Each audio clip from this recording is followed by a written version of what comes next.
Assalamualaikum warahmatullahi wabarakatuh. Perkenalkan, nama saya Awan Kurniawan. Di sini saya akan menjawab pertanyaan nomor 1, yaitu tentang bit mapping psikologi. Di sini saya memilih psikologi sosial.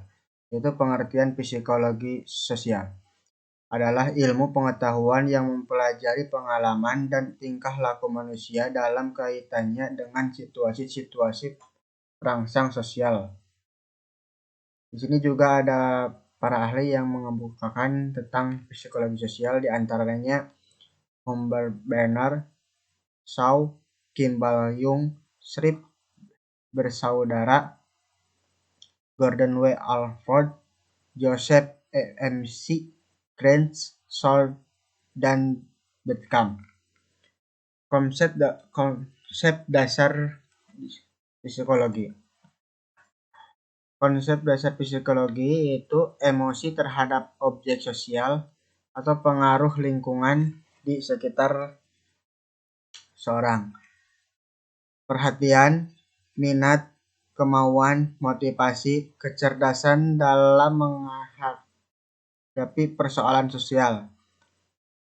Penghayatan, kesadaran, harga diri, sikap mental, kepribadian.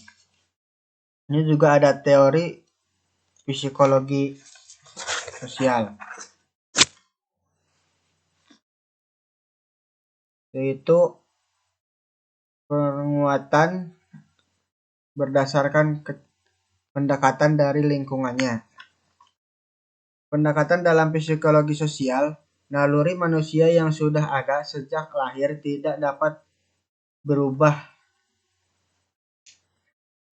Adanya dorongan bawaan yang mengarah pada si perilaku destruktif, meskipun bawaan tersebut bisa diarahkan pada perilaku yang konduktif.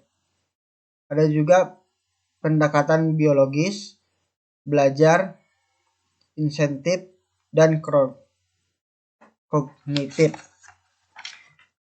Tujuan psikologi sosial yaitu situasi sosial tidak semuanya baik, sehingga proses didik perlu mendapat pengetahuan tentang psikologi sosial agar tidak terpengaruh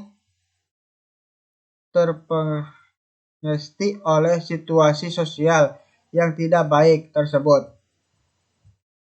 Peserta didik dibekali dengan kesadaran akan kehidupan bersosial dan lingkungannya untuk berubah sifat dan perilaku sosialnya lebih baik.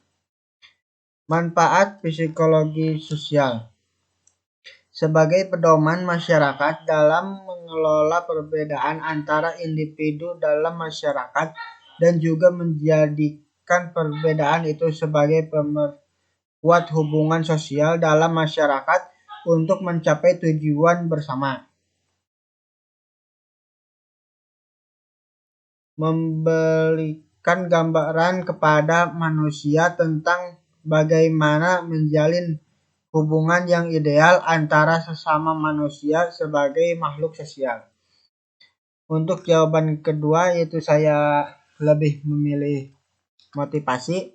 Di dalam ilmu psikologi, perkembangan memang akan sangat dibutuhkan. Dan dalam hal ini juga berkaitan dengan sebuah pemberian dukungan kepada seseorang yang sedang mengalami masa di mana dirinya tengah terpuruk. Untuk itu, contohnya itu perilaku yang mendorong seseorang agar bisa bangkit kembali. Itu memberikan motivasi yang positif, misalkan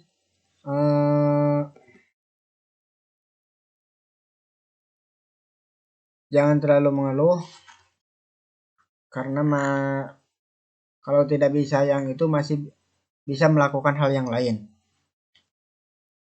Untuk jawaban ketiga,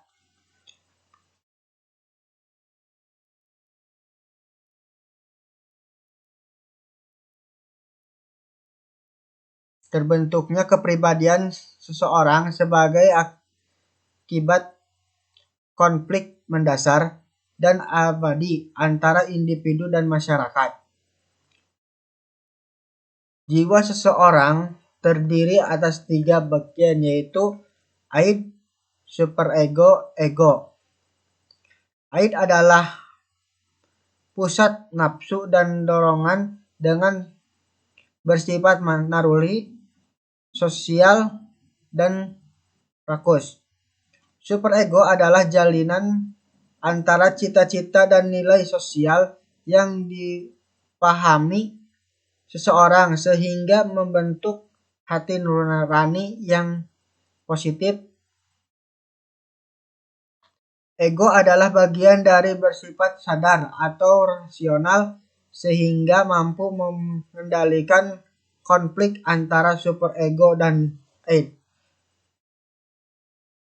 Mungkin sekian yang saya sampaikan, kurang lebihnya mohon maaf. Wassalamualaikum warahmatullahi wabarakatuh.